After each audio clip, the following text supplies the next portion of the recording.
In this video, I'll detail how to fix mobile network turned off whenever your Samsung phone is locked.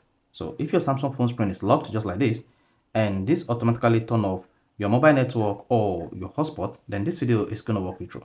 The essence of this is to stop the network from being turned off whenever your Samsung phone screen is locked. So if I don't know this video, you found this video fun informative, please don't forget to like and subscribe. Now to fix Samsung phone mobile network turned off when screen is locked, all you just need to do is go to your Samsung phone settings, and on the settings space, scroll down and click on lock screen and HOD. Then here, locate secure lock settings. Type in your Samsung phone PIN, password, or pattern, depending on the secure type you're using. And then after that, click on done or continue.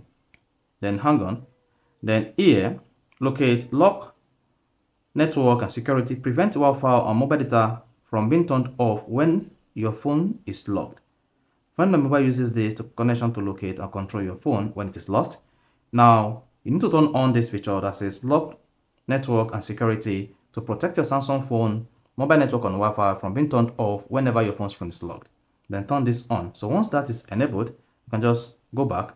So when next your Samsung phone screen is locked, your Wi-Fi and mobile network will remain active. You see that? So this is how you can easily fix mobile network and Wi-Fi turned off when screen is locked on Samsung Galaxy phone. So if you found this video informative, please don't forget to like and subscribe.